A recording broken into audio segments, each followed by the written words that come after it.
आपका हार्दिक स्वागत है। हाँ जी दोस्तों, पेंशन हुई है क्रेडिट लेकिन अटक गई है। क्यों अटक गई इसके बारे में बात करेंगे। क्या अब सेना के जवान भी दाढ़ी रखा सकेंगे? आखिर इस वायरल खबर का क्या है सच। एक खबर हो रही है वायरल और दूसरी बात करूंगा, यानी रक्षा मंत्री जी ने घोषणा की है कि सेना 21,000 करोड़ रुपए कमाए कैसे।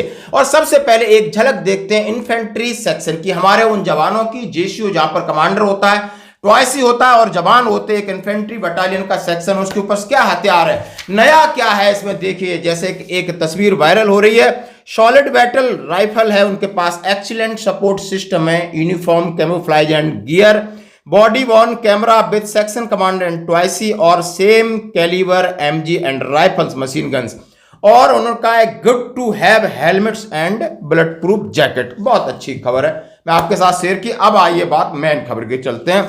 आपकी पे और पेंशन, कल बहुत बड़ा इंतजार था, मैसेज था, सब कुछ हुआ, लेकिन इस डिजिटल युग में कब कहां धोखा हो जाए इसका आपको सबक मिल गया है। और अब सारे पेंशनर्सों को हर एक महीने में पेंशन आ जाना भी एक बहुत बड़ा डर, एक फियर बैठ गया है। और ये ऐसे इंसिडेंट हमें डर हमारे पैदा करते हैं, ये स्वाभाविक तौर पे हम सब परेशान हैं। सवेरे से फिर मैसेज शुरू हुआ, साहब पेंशन आई नहीं आई, मैंने भी देखा नहीं आई। लेकिन हाँ, जब मैंने कल शाम को एक मेरे पास मैसेज आया, उसमें सीधा सीधा लिखा है, आई हैड कनेक्टेड स्पर्श मिसेस शिवानी वर्किंग इन स्पर्श service centre had replied that pension has been sent to the account of pensioners but due to server problem pension not credited in will be credited by tomorrow। यानी उन्होंने कहा है कि pension भेज the account में, लेकिन server की problem है जो कि कल बैंक के सर्वर में साथ दिख रही थी, इसलिए आपके खाते तक नहीं पहुंची है।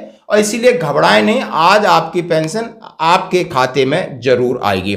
अब घबराने की बात ऐसा है कि मंथली पेंशन का एक चैलेंज है, कम्यूटेशन अपनी मर्जी से धड़ाधड़ कटे जा रहा है। उनसे बात करते हैं, वो कुछ नहीं बोलते हैं अपने रिकॉर्ड से बात करिए, सीपीपीसी से बात करिए, बैंक से बात करिए। कई लोगों की एरियर है जो OROP2 का चौथा फंस गया है कि उन्होंने बोला आप पहले सीपीपीसी में आपको दे दिया, अभी आप स्पर्श में हो गए तो आप बीच में लटके हो। भाई गलती किसकी है? दूसरा आप देख सकते हो इनकम टैक्स कट रहा है। तमाम ऐसी चीजें हो रही हैं जो कि हमें परेशानी पैदा कर रही हैं और साथ ही पेंशनर्स को एक असमंजस की स्थिति में डाल दिया है। और कोई ऐसा आपका ग्रेवियंस सिस्टम नहीं कि जिसको मैं कॉल करूं और हमें सही जवाब दे दे। वो भी हमें बिल्कुल बोलते हैं आप रिकॉर्ड में बात करिए, POR में बात करिए, बस वो जाकर के देख करके कोई अच्छा सॉल्यूशन नहीं बता रहे। तो हम लोगों में इस तरीके की डर और भय होना स्वाभाविक है। लेकिन दोस्तों आज इंतजार करते हैं, आज पेंशन आएगी जैसा कि मैसेज है। और वहां मिसेस शिवानी है जो इस पर सर्विस सेंटर से, उन्होंने क्लियर कहा है कि वहां से आपकी RBI से पेंशन गई है, लेकिन सर्वर की वजह से हुआ है। कल सर्वर में बहुत सारा दिन भर प्रॉब्लम चलती रही है, कोई बात नहीं, हम आज फिर इंतजार करेंगे। और दूसरी खबर की तरफ बढ़ते हैं। जैसा कि दोस्तों एक खबर चल रही है, उसकी हेडिंग है, भारत का सेना जवान भी अब दाढ़ी बढ़ा सकेंगे। भारत देश में अब खुलकर दाढ़ी बढ़ा सकेंगे सैनिक, खत्म हुआ बैन कानून व्यवस्था। नई दिल्ली, इंडियन आर्मी में यह नियम है कि सैनिक दाढ़ी और बाल नहीं बढ़ा सकते। ऐसा ही ब्रिटिश आर्मी में पिछले 100 सालों में था, अब इस नियम को खत्म कर दिया गया है। सैनिक खुलकर दाढ़ी बढ़ा सकते हैं पर उन्हें पूरी दाढ़ी रखनी होगी। फ्रेंच कट या अन्य लुक दाढ़ी की अनुमति नहीं है और दाढ़ी को किसी भी रंग से वो नहीं रंग सकते, ना ही दाढ़ी में कोई किसी तरीके का पेच रख सकते, उसको साफ सूफ रखना है।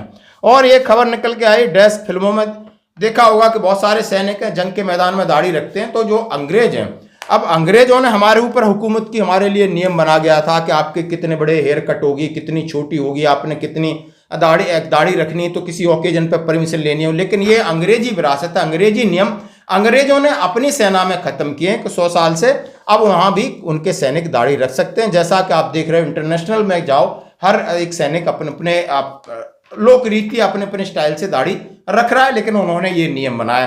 तो ये जो हेडिंग है, भारतीय सेना का जवान दाढ़ी रख सकेंगे, इसमें भ्रमित नहीं होना है।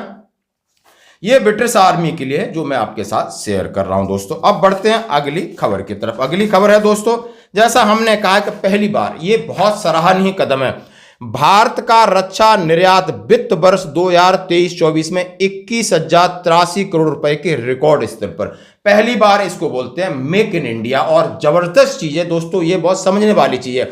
यदि हम अपनी टेक्नोलॉजी के हिसाब से लड़ाई लड़ते हैं और अपनी टेक्नोलॉजी के हिसाब से अपने ट्रुप्स को तैयार करते हैं, एक तो हमारी टेक्नोलॉजी का जो आप समझ सकते हो उसकी गोपनीयता यानी उसका ऑपरेट, ये सारी चीजें बचती हैं। और इसके साथ यदि हम अपना मेक इन इंडिया के साथ इतना मैन्युफैक्चरिंग करते हैं कि हम दूसरे देशों को निर्यात करते हैं और उसका रेवेन्यू, उसका पैसा हमारे पास आता है, तो यह एक देश के विकासशील देश की पहचान है। और इसको आपको समझना होगा, इसमें लिखा भारत के रक्षा निर्यात ने पिछले साल के मुकाबले 32.5% की छलांग मारी। भारतीय रक्षा निर्यात बढ़ाने पर रक्षा मंत्री जी ने कहा कि निजी क्षेत्र और डीपीएसयू सहित हमारे रक्षा उद्योगों ने हाल ही वर्षों में सराहनीय प्रदर्शन दर्ज किया है। रक्षा मंत्रालय ने भारत के रक्षा विनिर्माण और निर्यात बढ़ावा देने पर कई पहल की थी। उन्होंने रक्षा निर्यात में नया मील का पत्थर पार करने पर सभी हितधारकों को बधाई दी है। सरकार की नीतिगत पहलों और रक्षा उद्योगों के सहयोग से भारत में वित्त वर्ष 2023 और 24 में अहम उपलब्धि हासिल की थी, लेकिन पिछले वित्त वर्ष में 16,000 करोड़ के रिकॉर्ड स्तर पर पहुंचा था और इस बार आप समझ सकते हो 21,000। और इस तरीके का हम इसका स्वागत करते हैं। दोस्तों, भारत उद्योग ने वर्तमान में रक्षा उत्पादों का निर्यात करने वाली 100 कंपनियों के साथ डिजाइन विकास और की अपनी क्षमता दुनिया को दिखाई है। पिछले 5 साल के दौरान इस क्षेत्र में बहुत जबरदस्त सुधार हुए हैं, उसके अच्छे नतीजे मिल रहे हैं। और माननीय रक्षा मंत्री ने स्वतंत्र भारत के इतिहास में पहली बार 21,000 करोड़ रुपए का आंकड़ा पार किया गया है। प्रधानमंत्री नरेंद्र मोदी के दूरदर्शी नेतृत्व के तहत रक्षा मंत्रालय ने भारत के रक्षा विनिर्माण और निर्यात को बढ़ावा देने के लिए पहल की है और हम इसके लिए धन्यवाद कहते हैं, क्योंकि ये बहुत बड़ा गोल है, बहुत बड़ा अचीवमेंट है। यदि आपको स्वावलंबी बनना है। आज की खबरों में इतना ही, बने रहिए हमारे साथ।